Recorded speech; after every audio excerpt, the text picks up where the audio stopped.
की एक नई धारा आएगी, एक नया आयाम दिखाएगी, एक नए लक्ष्य की ओर जो माननीय गृहमंत्री जी ने कहा, और साधन सबसे आपका स्थान ग्रहण करने का अनुरोध और एक छोटी सी फिल्म जिसे प्रसारित करने का निवेदन करूंगी और हम देखिए हमारा प्रजा परिषद क्या से क्या हो रहा है।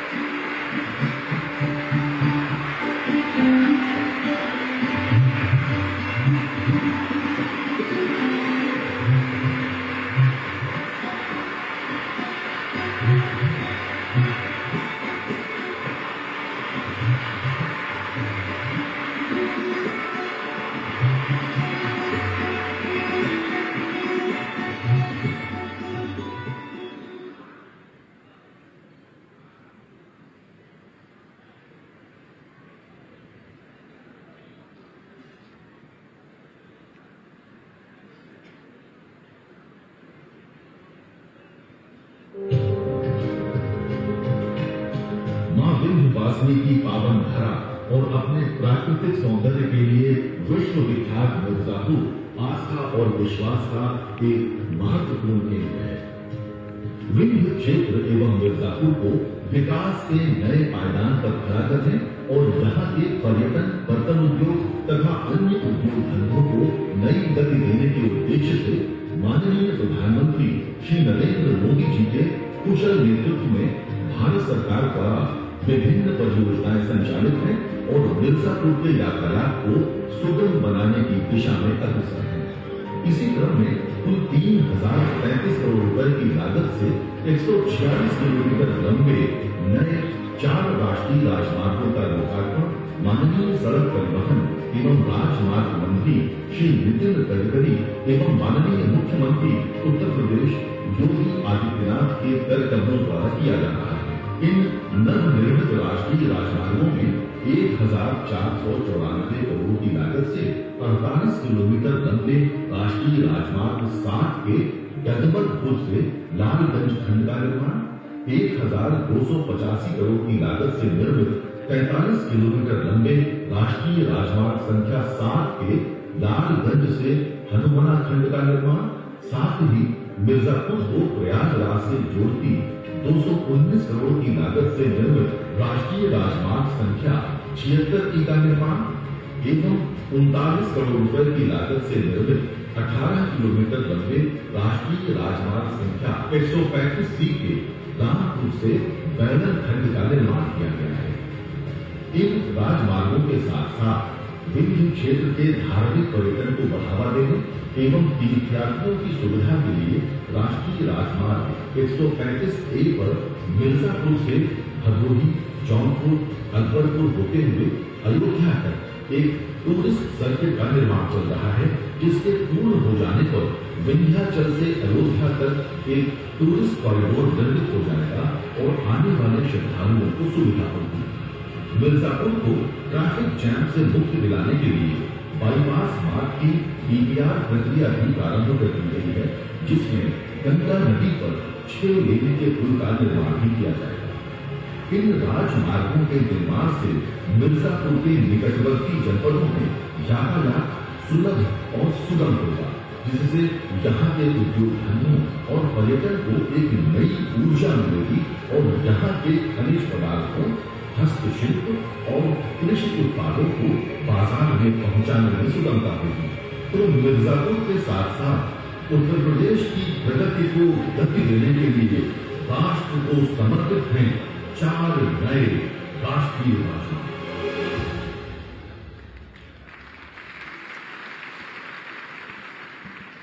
विकास की धारा यूं ही अनवरत रही है और आप सबका आशीर्वाद बताने में बड़े आदर और सम्मान के साथ माननीय मुख्यमंत्री जी से अपने प्रदेश के यशस्वी मुख्यमंत्री जी से अनुरोध करती हूँ कि हम सब लोग इस सभा में अपना आशीर्वाद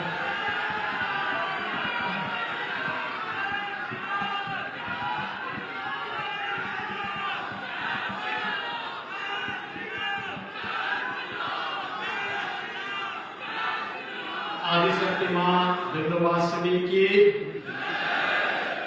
आदिशक्ति मां विंध्यवासिनी की, भारत की, भारत माता की, गंगे मैया की, गंगे मैया की, वंदे वंदे वंदे।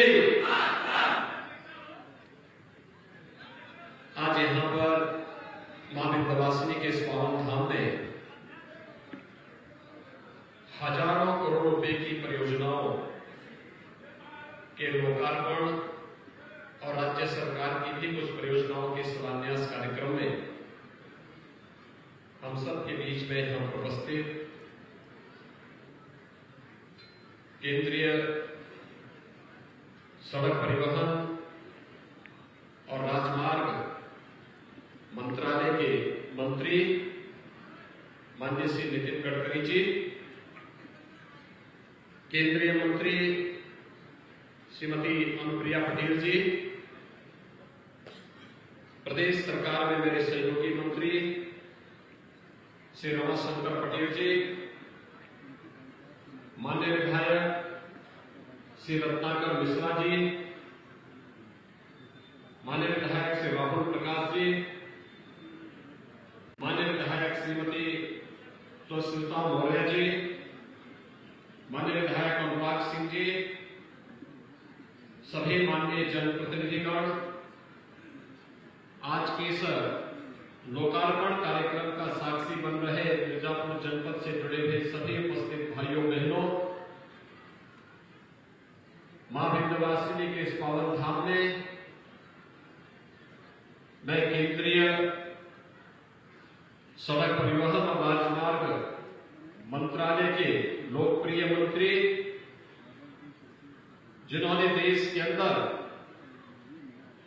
सड़क परिवहन का एक मजबूत इंफ्रास्ट्रक्चर देकर के प्रधानमंत्री मोदी जी के विजन को तेजी के साथ आगे बढ़ाने का कार्य किया है। आज वे स्वयं मां विंध्यवासिनी के इस पावन धाम मिर्जापुर में लोकार्पण कार्यक्रम के इस कार्यक्रम के माध्यम से हम सब के साथ संवाद कर रहे हैं। मैं इस अवसर पर उनका आप सबकी ओर से, प्रदेशवासियों की ओर से हृदय से स्वागत करता हूं, अभिनंदन करता हूं। भाइयों बहनों, मैं इसके साथ ही यहां के लोकप्रिय सांसद और केंद्रीय मंत्री माननीय श्रीमती अनुप्रिया पटेल जी को, यहां के लोकप्रिय विधायकों को और यहां की जनता जनार्दन को बधाई देता हूं।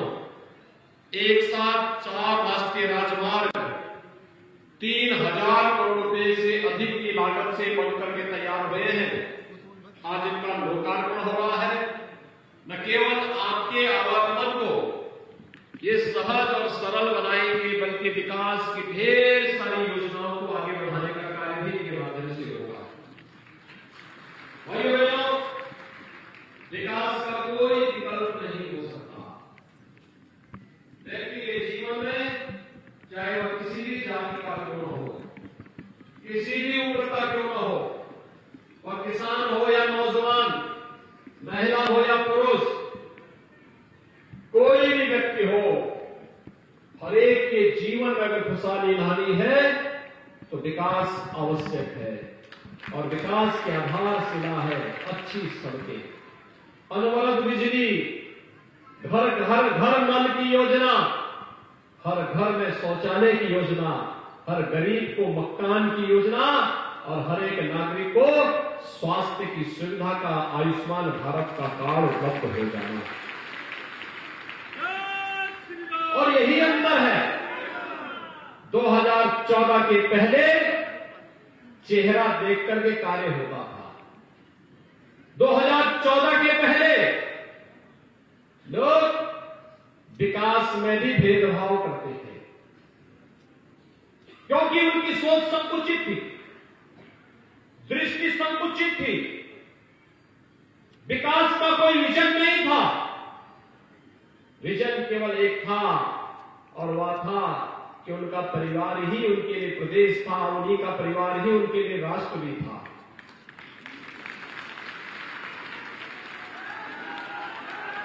जब सोच परिवार की होगी तो समाज पिछड़ जाएगा, राष्ट्र पिछड़ जाएगा।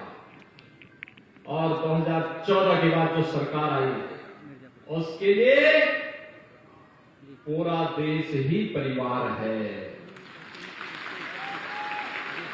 उसके लिए हर किसान, हर नौजवान, हर महिलाएं, हर गरीब, समाज के हर एक तबके के विकास का कार्य हो, उनका उन्नयन हो, ये उसकी ध्येय निष्ठा होती है।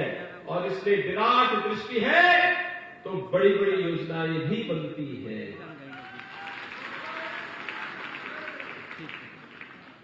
माननीय गडकरी जी का भाषण इसके बाद होने जा रहा है। जितना बोलेंगे उतना वे अपने हाथ से यहां देकर के चले जाएंगे।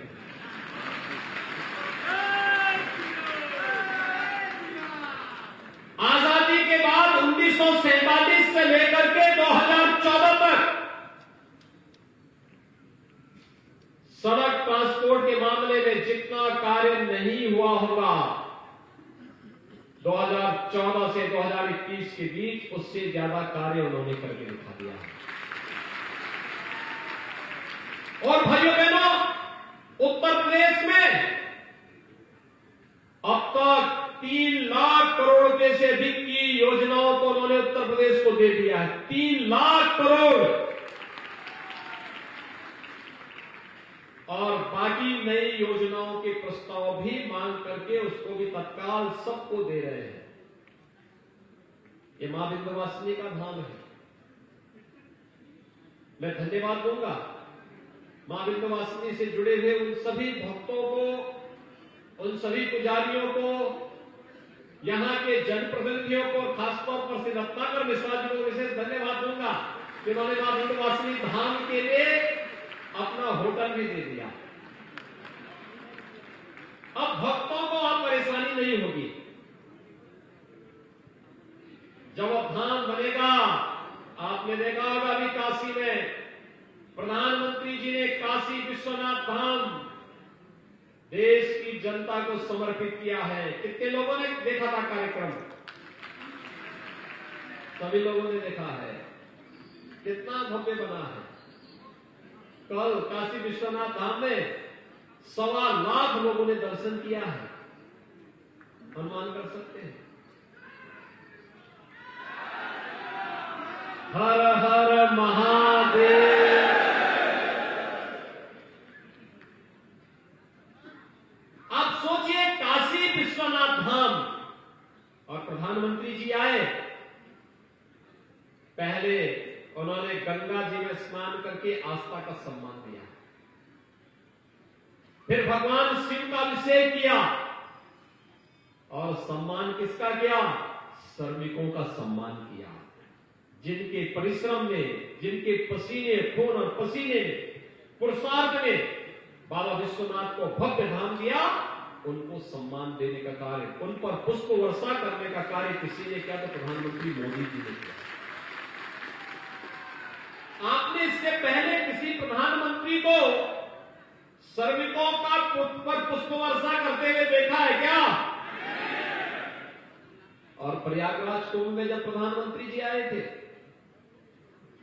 तब प्रधानमंत्री जी ने स्वच्छता कर्मियों के पाद प्रक्षालन किए थे।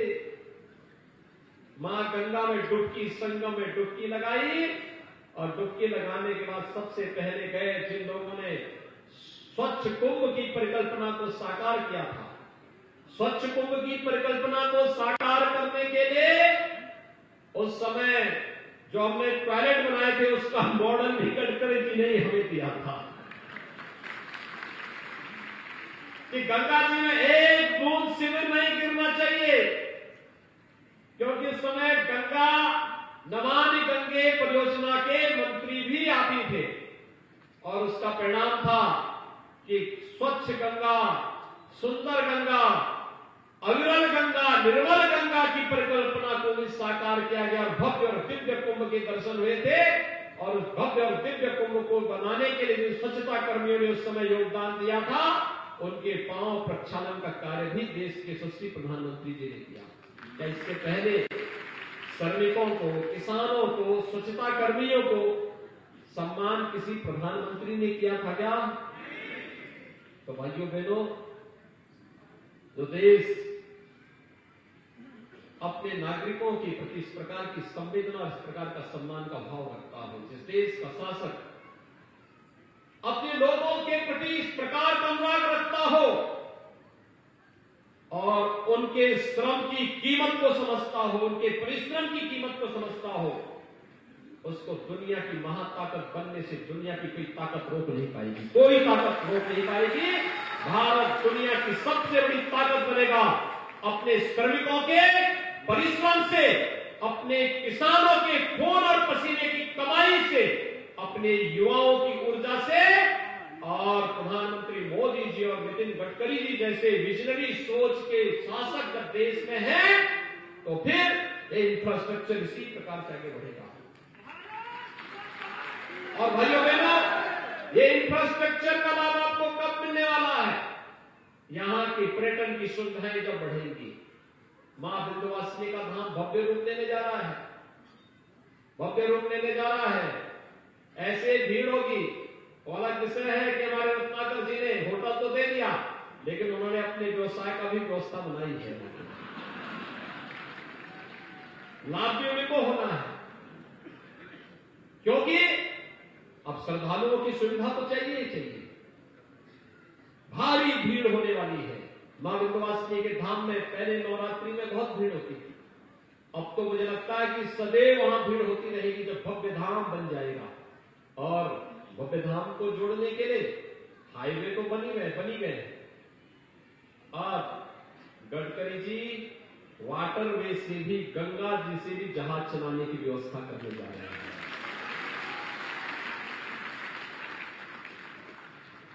हल्दिया से वाराणसी तक तो हो गया है, अब वाराणसी से प्रयाग के बीच में जाना है तो मिर्जापुर को कोई छोड़ थोड़े पाएगा। और यही नहीं, वाटरवे ही नहीं, अब अनुप्रिया जी जब दिल्ली से आएंगी तो उनको प्रयागराज या वाराणसी में नहीं उतरना पड़ेगा, सी प्लेन से मिर्जापुर में ही यहां पर गंगा जी में उतर जाएंगे। यहीं से फिर दिल्ली के लिए प्रस्थान भी कर जाएंगे। समय की बचत हुई ना, लोगों के लिए एक नया साधन भी मिल जाएगा ना। यह है विकास की सोच, बड़ी सोच, विराट सोच बड़ा काम देती है। संकुचित सोच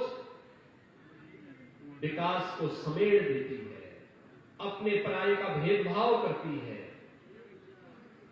भाइयों बहनों, इस विराट सोच का ही परिणाम है इस सदी की सबसे बड़ी महामारी में प्रधानमंत्री मोदी जी के नेतृत्व में इस देश ने किस प्रमुखता के साथ इस लड़ाई को लड़ा है, किसी से छुपा हुआ नहीं है।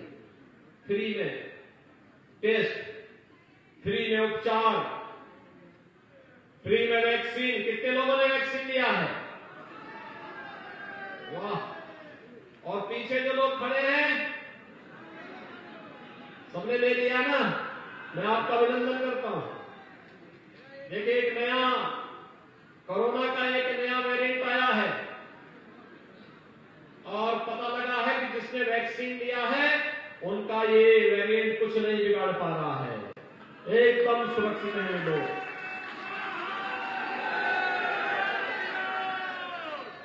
फ्री में वैक्सीन, सबको वैक्सीन। और जो लोग वैक्सीन का विरोध कर रहे थे उनका क्या करेंगे अब?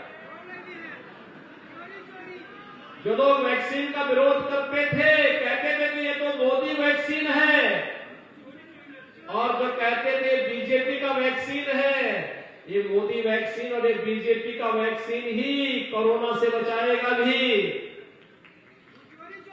और इसलिए जो लोग वैक्सीन का विरोध कर रहे थे, क्या आप लोग उसका विरोध करेंगे?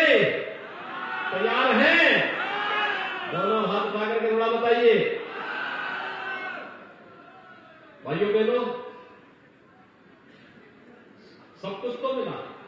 अन्न योजना भी डबल इंजन की सरकार है, तो डबल डोज भी अन्न का सबको प्रदान करने की कार्रवाई प्रारंभ हुई है। राशन मिल रहा है ना, अरे दोनों हाथ जोर से उठाना चाहिए, काहे घबराते हो? जब मिलता है तो कोई छीन थोड़ा ना उसको, जो दी जा चुकी है उसको कोई देने वाला नहीं है, वो तो दे दिया है। आपका अधिकार था, वो दे दिया गया है।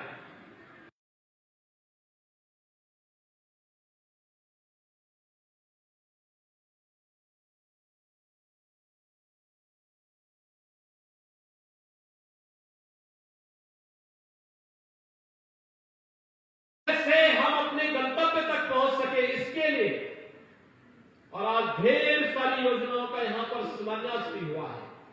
देख रहे हैं कितने बोर्ड लगे हैं, कहीं डिग्री कॉलेज, कहीं आईटीआई, कहीं चिकित्सालय, कहीं गौशाला, कहीं पेयजल की स्कीम, कहीं पर कोई अन्य स्कीम है। तमाम योजनाएं यहां पर आज लोकार्पित हो रही है।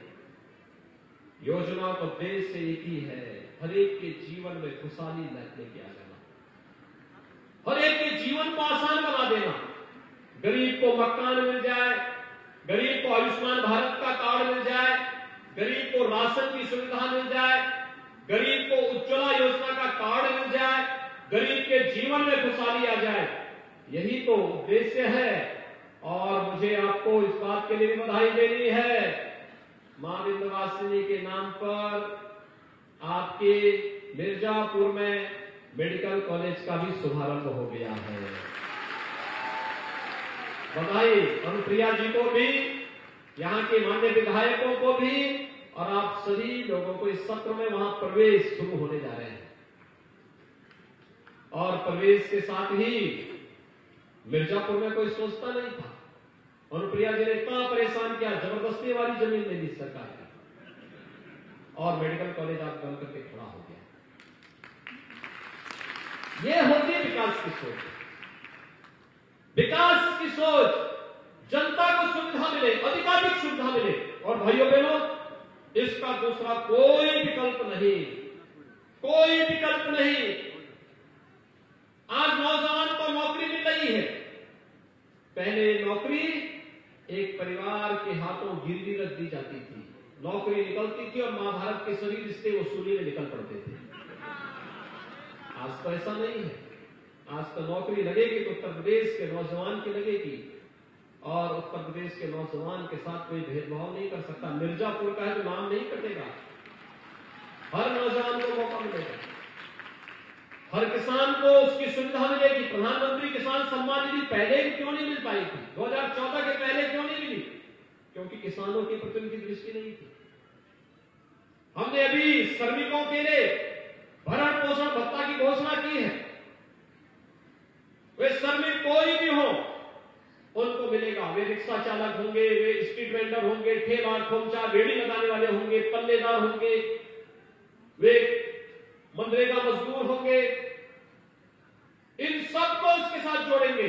निर्माण श्रमिक होंगे, उनको भी इसके साथ जोड़ेंगे। सड़कों पर काम करने वाला श्रमिक होगा, उसको भी सुविधा का लाभ देने का कार्य करेंगे।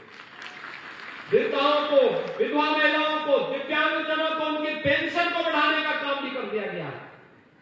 किसी को भी कोई दिक्कत नहीं होनी चाहिए। कोरोना के खिलाफ देश की लड़ाई को लड़ना है तो एकजुट होकर के लड़ेंगे, और एकजुट होकर के इस लड़ाई को लड़ने के लिए जब केंद्र और प्रदेश सरकार मिलकर के काम करती है तो भाइयों बहनों, डबल इंजन की डबल डोज लोक कल्याण का कारक बनती है। और इसी लोक कल्याण के भाव के साथ आज यहां पर इन 4 राष्ट्रीय राजमार्गों को 3000 करोड़ रुपए से अधिक की परियोजनाओं को यहां पर लोकार्पण करने के लिए माननीय गडकरी जी यहां पर आए हैं। ढेर सारी अन्य योजनाओं को भी आपको देने जा रहे हैं। उन्होंने प्रदेश को बहुत कुछ दिया है और बहुत बड़ी परियोजनाओं के साथ आज वे यहां पर आए हैं। मैं एक बार फिर से प्रदेशवासियों की ओर से, मिर्जापुर जनपद के नागरिकों की ओर से माननीय श्री नितिन गडकरी जी का हृदय से स्वागत करता हूं, अभिनंदन करता हूं, और साथ साथ यहां के अपने माननीय जनप्रतिनिधियों को, केंद्रीय मंत्री श्रीमती अनुप्रिया पटेल जी को, मंच पर उपस्थित हमारे जो माननीय विधायकगण हैं, उन सबको इस कार्य के लिए, और यहां की जनता जनार्दन को भी मैं इन सभी परियोजनाओं के लिए हृदय से बधाई देता हूं, अपनी शुभकामनाएं देता हूं, और विश्वास व्यक्त करता हूं कि यह मां विंध्यवासिनी के धाम के साथ साथ विकास की परियोजनाएं आप सबके जीवन में शुभकारी होगी, मंगलकारी होगी, और आप सब इसका लाभ लेंगे और मिर्जापुर जनपद को भी विकास की उन नई ऊंचाइयों तक पहुंचाएंगे जिसकी अभिलाषा आजादी के बाद से यहाँ के क्रांतिकारियों, स्वतंत्रता संग्राम सेनानियों को थी। आप सबको बहुत बहुत बधाई, मंगलमय शुभकामनाएं, धन्यवाद। जय हिंद, जय जय श्री राम। बहुत बहुत धन्यवाद माननीय मुख्यमंत्री जी। और अब मैं भारतीय सड़कों को एक नया कलेवर देने वाले उसके शिल्पकार माननीय मंत्री श्री नितिन गडकरी जी को बड़े आदर और सम्मान के साथ आपकी जोरदार तालियों के बीच उनसे निवेदन करती हूँ कि आप सबको अपना आशीर्वाद दें।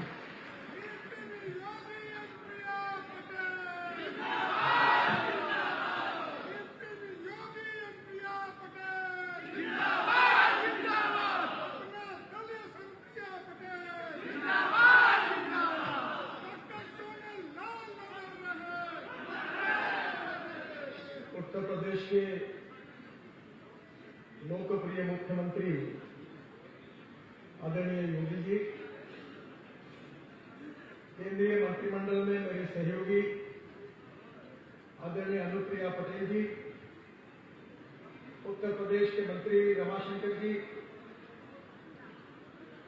मंच पर उपस्थित आदरणीय रत्नाकर मिश्रा जी, राहुल प्रकाश जी, श्रीमती मौर्या जी, श्री अनुराग सिंह जी, श्रीमती नीलम करवालिया जी और उपस्थित सभी भाई और बहन, मुझे बहुत खुशी है कि अनुप्रिया जी अनेक दिनों से बता रही थी कि मुझे मिर्जापुर आना है। आज पहली बार माता विंध्यवासिनी की इस पवित्र भूमि पर आने का मौका मिला और माता जी को वंदन करने का मौका मिला। ये मेरा परम भाग्य है। मैं यही हाथ जोड़कर अभिवादन करता हूं यहां की जनता को और माता जी को। बहनों और भाइयों, जो 4 हाईवे के काम हुए उसके बारे में विस्तृत रूप से अनुप्रिया जी ने जानकारी दी है। मैं उसमें ज्यादा नहीं बोलना चाहूंगा, पर एक बात आपको बताना चाहूंगा कि जैसे अनुप्रिया जी ने बताया कि अमेरिकन राष्ट्रपति ने क्या कहा था, वही बात मैं अपने हर समय ध्यान में रखता हूं। एक बात मेरे समझ में कभी नहीं आती कि उत्तर प्रदेश ये धर्मांध प्रदेश है। मैं हेलीकॉप्टर से देख रहा था, यहां वहां पानी है, सिंचाई है, गंगा का पानी है। मेरे क्षेत्र में 600 फीट नीचे जाना पड़ता है, योगी जी पानी का बूंद नहीं। अच्छी सुपीक जमीन है, पानी है, सब कुछ होने के बाद उत्तर प्रदेश गरीब क्यों है? ये सवाल मैं आपको पूछना चाहता हूं। बहनों और भाइयों, अगर सही नेतृत्व है, सही दिशा है, तो क्या हो सकता है? आप सबने इसका अनुभव किया। आपके आशीर्वाद से भी अनुप्रिया जी कह रही थी कि वो मुझे श्रेय दे रही थी कि मैंने ये रोड बनाया, वो रोड बनाया, योगी जी ने भी दिया, और ये श्रेय मुझे नहीं है। ये श्रेय मोदी जी को भी नहीं है, योगी जी को भी नहीं है, अनुप्रिया जी को भी नहीं है। ये श्रेय अगर किसी को है तो मेरे सामने बैठी इस जनता को है। अगर आप अनुप्रिया जी को, मोदी जी को, मुझे अगर आप चुनकर नहीं देते और लोकसभा में नहीं भेजते और हमारा शासन नहीं आता, तो ये परिवर्तन कहां से होगा? इसलिए जो कुछ हो रहा है वो आपके बदौलत हो रहा है, आपके लिए हो रहा है, और हमारा परम कर्तव्य है कि माए बाप सरकार आप हो। और इसलिए मुझे खुशी है जो योगी जी ने कहा कि मोदी जी के नेतृत्व में 2014 से लेकर 2022 तक 3 लाख करोड़ से ज्यादा काम उत्तर प्रदेश में हुए। अनेक रोड बने, हाईवे बने। आज उन सबके डिटेल जानकारी देकर मैं आपका समय नहीं लूंगा। मैं मजाक में कह रहा था कि हाईवे पे लोग जा रहे हैं, वही अनुभव कर रहे हैं, तो भाषण में बोलने की जरूरत ही क्या है। मैं तो वही बातें करूंगा जो आगे होने वाली है। बहनों और भाइयों, मैं गंगा का मंत्री था, नमामि गंगा। ये मेरा परम भाग्य था कि मुझे गंगा की सेवा करने का अवसर मोदी जी ने दिया। यमुना से लेकर गंगा में 40 उपनदी और नालों को शुद्ध करने का काम था, और गंगा के किनारे में जितने शहर आते उनको भी शुद्ध करने का कार्यक्रम था। मुझे बहुत खुशी हो रही है, करीब 26,000 करोड़ के कार्यों में से मेरे इस समय करीब 20,000 करोड़ के कार्य हुए, और प्रयागराज में जब कुंभ हुआ तो साधु संतों ने मोदी जी को मुझे आशीर्वाद दिए। पहली बार प्रयागराज में लोग पानी पी रहे थे, वो तस्वीर हमको देखने के लिए मिली। अविरल निर्मल गंगा, ये मोदी जी का सपना था, ये पूरा होते हुए आप देख रहे हैं। दूसरा सपना था, मैं शिपिंग का मंत्री था, वाटरवेज मेरे पास थे। मैं बात कर रहा था कि गंगा में जहाज चलेंगे, लोग मुझे हंस रहे थे।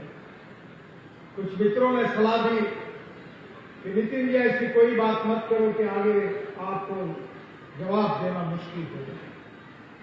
पर बहनों और भाइयों, वाराणसी से लेकर हल्दिया तक 1350 किलोमीटर जलमार्ग का काम पूरा हुआ। केशव जी मेरे पास आए, उनने कहा वाराणसी से प्रयागराज को जोड़ने के लिए ये भी जलमार्ग में ड्रेजिंग करा दीजिए। ये भी 2 मीटर का ड्रेजिंग हमने पूरा कर दिया है। और मैंने वर्ल्ड बैंक को एक प्रोजेक्ट सबमिट किया कि हमारे दिल्ली के पास सोनीपत पानीपत से लेकर जलमार्ग की शुरुआत होगी, वहां से दिल्ली आएगा यमुना में, दिल्ली से मथुरा, मथुरा से आगरा, आगरा से इटावा, और इटावा से प्रयागराज जोड़ने का भी प्रोजेक्ट मैंने बना लिया था। वो भी आने वाले मंत्रियों को मैं अनुरोध करूंगा कि इसकी शुरुआत करिए। और ये जो हल्दिया तक जा रहा है, वहां समाप्त नहीं होता। हल्दिया के बाद बंगाल की खाड़ी लगी है, पूरे नॉर्थ ईस्ट को ब्रह्मपुत्रा से जोड़ा जाएगा। और मैंने तो बांग्लादेश के प्रधानमंत्री जी की प्रार्थना पर सुषमा जी ने कहा ये भी काम कर दो, तो मैं भारत के बाहर घुस गया और बांग्लादेश में मुंगली पोर्ट का भी ड्रेजिंग 250 करोड़ रुपए खर्चा करके मैंने पूरा कर दिया। अब ये रास्ता, ये जो जलमार्ग है, वहां से आगे south east Asia, Indonesia, Malaysia, China, Singapore, north east. और अनुप्रिया जी मेरे पास आई थी। वाराणसी में मल्टी मॉडल हब बन रहा है, गाजीपुर में बन रहा है, हल्दिया में बन रहा है, साहिबगंज में बन रहा है, और 40 रिवर पोर्ट बन रहे हैं। अनुप्रिया जी, मैं जब मंत्री था तभी मैंने आपके यहाँ के भी रिवर पोर्ट को मान्यता दी है। और अभी योगी जी ने कहा था, बिल्कुल सच, अगली बार मैं आऊंगा मिर्जापुर तो दिल्ली से हवाई जहाज में बैठकर आपके साथ यही पानी में उतरूंगा। मैंने हवाई जहाज, पानी में उतरने वाले हवाई जहाज के नियम तैयार करने थे। मैं एविएशन मिनिस्ट्री को कहता था कि जल्दी बनाओ, तो बनाते नहीं थे। तो मैंने बोला आप जिसको एमपीबीएस सी प्लेन कहते हैं, मैं उसको फ्लाइंग बोट कहता हूं, हवा में उड़ने वाली बोट। अगर तुम 3 महीने के अंदर नहीं बनाएंगे तो मैं नए नियम फ्लाइंग बोट के बनाऊंगा और लागू कर दूंगा। तो मेरा बात सामने आई, उन्होंने नियम बना दिया। और मैंने खुद मुंबई के समुद्र में पानी पे उतरने वाले हवाई जहाज की ट्रायल हुई। बाद में मोदी जी का मुझे फोन आया और मुझे कहने लगे कि मुझे भी हवाई जहाज में जाना है गुजरात में। मैंने कहा बिल्कुल व्यवस्था करते हैं। तो नृपेंद्र मिश्रा जी का फोन आया कि नितिन जी आपको पता है क्या कि हवाई जहाज ये जो पानी पे उतरने वाला ये सिंगल इंजन का है, प्रधानमंत्री जी सिंगल इंजन के जहाज में नहीं जा सकते, ये आप क्या कर रहे हो? तो मैंने बोला आप मोदी जी से बात करो, मैं भी करता हूं। और मैंने मोदी जी को कहा कि प्रशासन का कहना है कि सिंगल इंजन में आपका बैठना नियम के आधार पर संभव नहीं है। और इसलिए कानून कहता है कि प्रधानमंत्री डबल इंजन में ही जाएंगे। तो प्रधानमंत्री जी ने मेरा बड़ा इंटरेस्टिंग सवाल पूछा कि नितिन जी, कानून का पालन करने की बात आप कब से करने लगे हो? क्योंकि वे लोगों को कहता हूं कि जनता ने हमको चुनकर दिया, we are the law makers.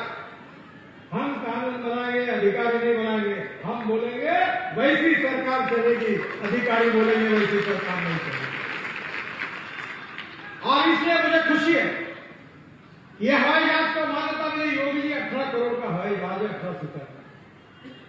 मैं आपको बिल्कुल दिल्ली आइए, 100 हवाई जहाज खरीदने वाली कंपनी आपकी मीटिंग करा देता हूं। एक रिवर पोर्ट बना लीजिए, अगर लाइट लगा देंगे तो रात को भी उतरेगा। छोटा सा फ्लोटिंग जेटी बना दो, आपके गंगा के सब किनारे पर गांव में हवाई जहाज से प्रयास शुरू हो जाएगा। प्रयागराज से दिल्ली और दिल्ली से कलकत्ता, हावड़ा। और आपको ना ये एयरपोर्ट की जरूरत पड़ेगी, ना रेलवे की जरूरत पड़ेगी, ना हमारे हाईवे की जरूरत पड़ेगी। मैं अभी हमारे यहाँ ब्रॉडगेज मेट्रो बना रहा हूं। ये जो रेलवे का ब्रॉडगेज है, इसके ऊपर 900 किलोमीटर मेट्रो चला रहा है। अब मेट्रो को बनाने का खर्चा आता है 350 करोड़ किलोमीटर, और मेरी मेट्रो का खर्चा है 2 करोड़ रुपए पर किलोमीटर। वो ब्रॉडगेज पे मेट्रो 8 डब्बे की, air condition, 2 business class, 2 economic class, wifi फुकट, उसके साथ टीवी, एयर होस्टेस आएगी, चाय पानी नाश्ता, वो भी खरीद सकती है। और उसका टिकट है स्टेट ट्रांसपोर्ट के बराबर का, और उसकी स्पीड है 140 किलोमीटर प्रति घंटा। टेक्नोलॉजी बदल गई है। मुझे बहुत खुशी हुई कि हाईवे पे जब मैं उतरा तो ऊपर से इतना बड़ा हाईवे देखा, मुझे बड़ा अच्छा लगा। मुझे बहुत खुशी है कि अभी मैं दिल्ली मुंबई हाईवे बना रहा है। दिल्ली से मुंबई 12 घंटे में, तो हाईवे पे मेरी गाड़ी चल रही थी। मैंने कहा जवाब जोर से चलाओ, 180 किलोमीटर प्रति घंटा से गाड़ी चल रही थी। अभी हम मेरठ के हाईवे का मैं 23 तारीख को उद्घाटन करूँ, दिल्ली से मेरठ। योगी जी आप जरूर आइए, जहां जहां आप कहेंगे आप सब जगह आप आमंत्रित हैं। आपके बिना उत्तर प्रदेश में कोई काम पूरा ही नहीं होता। तो लोग मुझे बता रहे थे कि मेरठ से दिल्ली जाने के लिए 4 घंटे लगते हैं, तो मैंने भूमि पूजन में कहा था कि 40 से 45 मिनट में पहुंचाऊंगा। तो मीडिया के लोग हंसने लगे, बोले आप कुछ भी बात नहीं। बहनों और भाइयों, अब मेरठ से 40 मिनट में 45 मिनट में दिल्ली पहुंच रहे, और 2 आरओबी का भी काम मैं उद्घाटन करने लगा। संभव हुआ। दिल्ली से देहरादून 2 घंटे में, दिल्ली से हरिद्वार 2 घंटे में, दिल्ली से अमृतसर 4 घंटे में, दिल्ली से कटरा 6 घंटे में, दिल्ली से श्रीनगर 8 घंटे में, और दिल्ली से मुंबई 12 घंटे में, और दिल्ली से जयपुर 2 घंटे में। इस देश की तस्वीर बदल रही है। ये देश अब बदल रहा है। आज ही मैंने कहा पहले कार्यक्रम में कि उत्तर प्रदेश में हम ऐसा काम करेंगे कि आप मोदी जी को साथ दो, योगी जी को साथ दो, हमारी सरकार को चुनकर लाओ, डबल इंजन लगाओ। मैं आने वाले 5 साल में आपको और 5 लाख करोड़ रुपए के काम उत्तर प्रदेश में करके देंगे। ये 3 लाख और 5 लाख हो गए 8 लाख करोड़, और 8 लाख करोड़ के जब काम होंगे तो उत्तर प्रदेश के रोड का इंफ्रास्ट्रक्चर अमेरिका के बराबर होगा। ये हम करके दिखाएंगे। एक बात का विश्वास मैं आपको देता हूं। बहनों और भाइयों, आप मुझे जानते नहीं, मैं नया हूं, और हिंदुस्तान में कोई पत्रकार मुझे सवाल नहीं पूछ सकता। मैं जो बात करता हूं वो डंके की चोट पर पूरी करके दिखाता हूं। और इसलिए आप साथ दीजिए योगी जी को, मोदी जी को, भारतीय जनता पार्टी को, बाकी काम मेरा। अभी तक जो हुआ वो तो न्यूज़ थी, असली फिल्म शुरू होना बस। आप ऐसा ताकत लगा दो डबल इंजन, फिर देखते रहोगे 70-80 किलोमीटर की स्पीड से हमारी गाड़ी नहीं चलती, 200 किलोमीटर प्रति घंटा से बुलेट ट्रेन के बराबर मुझे बहुत खुशी है, समय भी काफी हुआ है। आज यहां अनुप्रिया जी ने कुछ बातें मांगे की है। मैं वैसे तो बोलता हूं कि मांगने वाले में जितनी हिम्मत होगा मांग लो, देने वाला प्रिया। योगी जी, आप तो रामायण महाभारत के अध्यापक हैं और आपको पता होगा द्रौपदी जी का कितने ही लोग खाना खाने के लिए आते तो द्रौपदी की थाली थी, उसमें खाना आता ही था।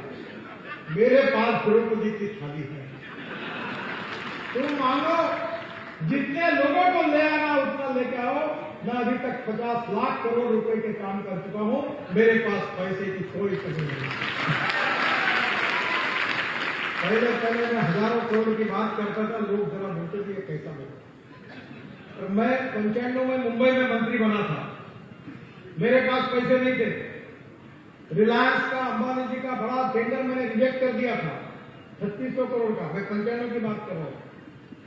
तब मेरे मुख्यमंत्री जी ने मुझे कहा था, नितिन ऐसे कैसे हो, भले आदमियों पर ये कहां से होगा, मतलब मेरे ऊपर विश्वास रखो। 55 उड्डानपुर, वर्ली बांद्रा सिंगिंग प्रोजेक्ट और मुंबई पुणे एक्सप्रेस हाईवे मैंने गांव में जाकर लोगों के पास जाकर पैसे खड़े किए।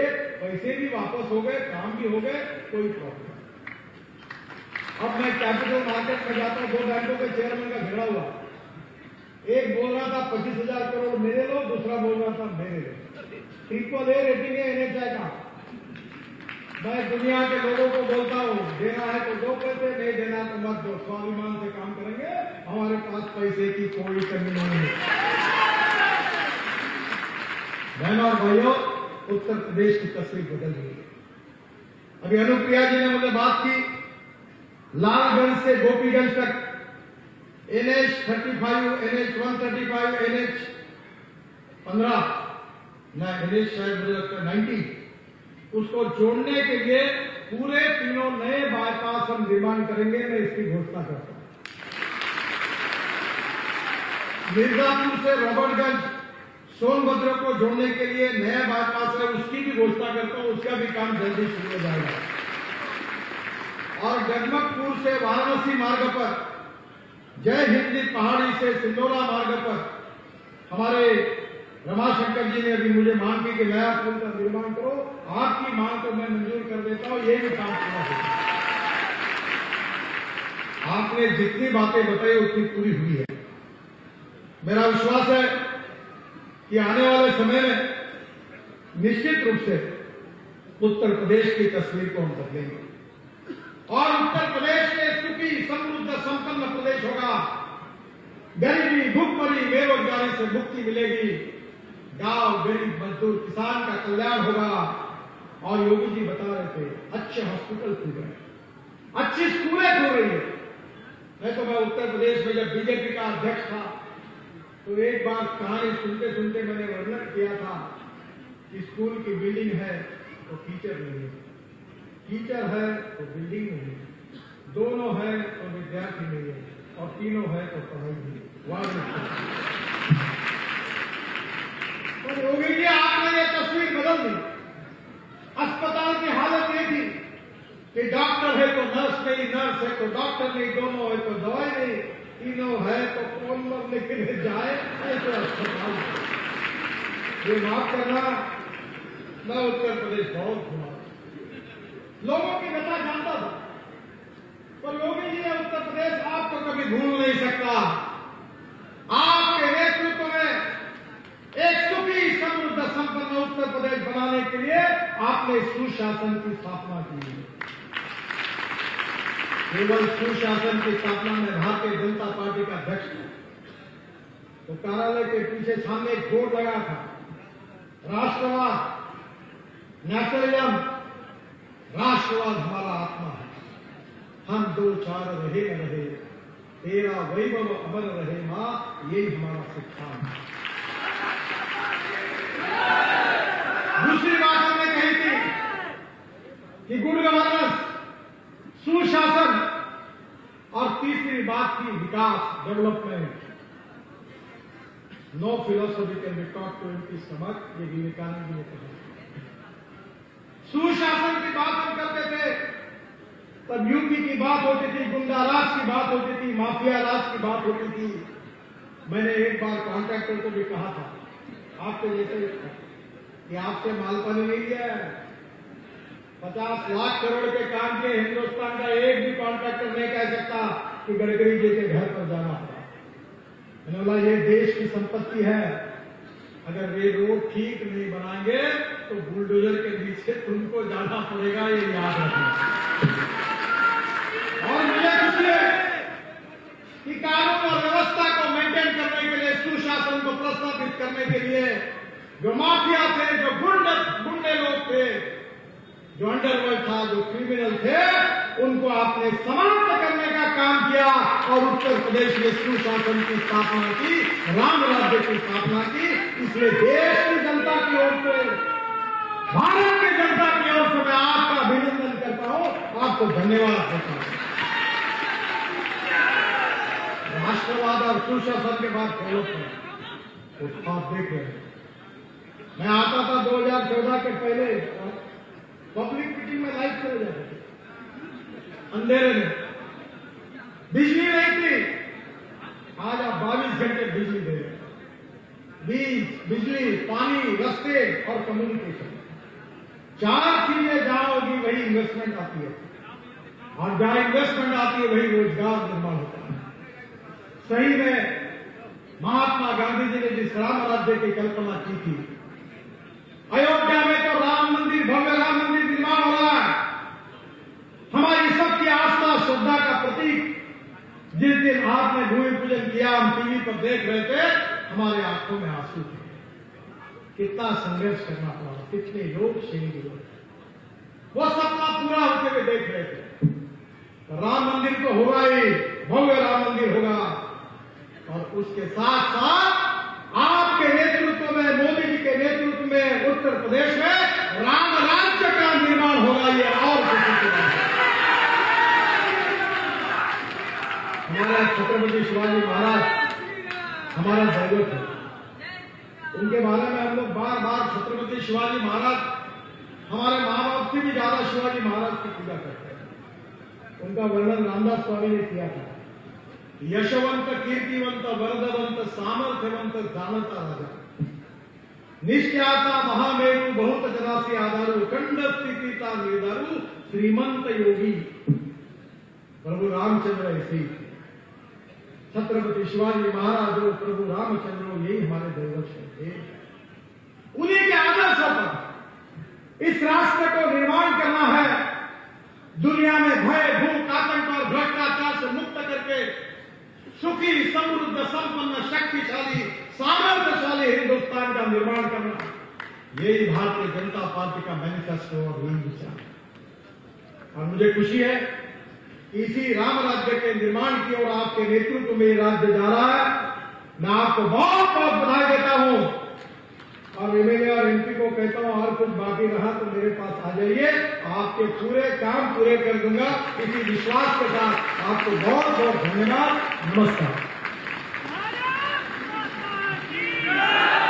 बहुत बहुत साधुवाद है। समय और कारण को साधने की अद्भुत क्षमता का संचारात्मक सांसद मिर्जापुर